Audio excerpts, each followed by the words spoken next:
Okay.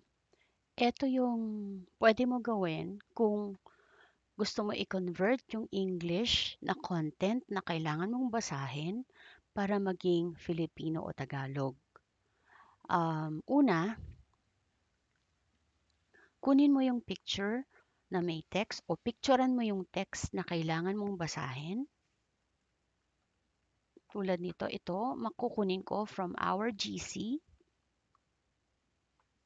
So, ida-download ko siya. Download. Yan. Pagka-download ko, kailangan i-process mo using OCR. Ano ba yung OCR?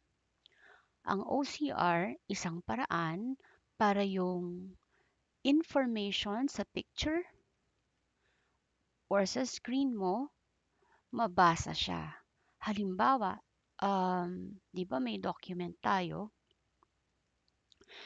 Halimbawa, gusto mong ma-type ito sa Word document, pwede mo mano-mano i-type bawat letter or you can use OCR para ma-extract yung information niya.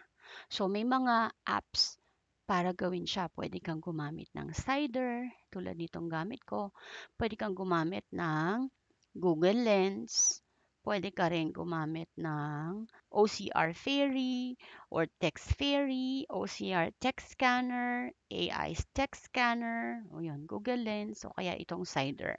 So, punta tayo doon. In my case, in-install ko si Cider. Ito siya. Ito.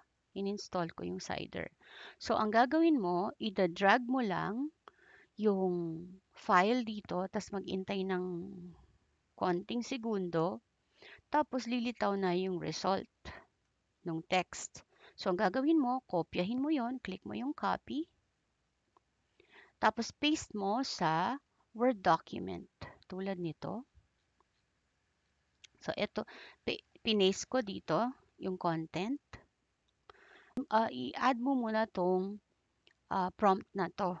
So, i-paste ko tong prompt na to sa video na ito. So, you just have to copy. Or, pwede mo naman mano-manong kopyahin. So, sabi niya, I need to translate the content which I will share.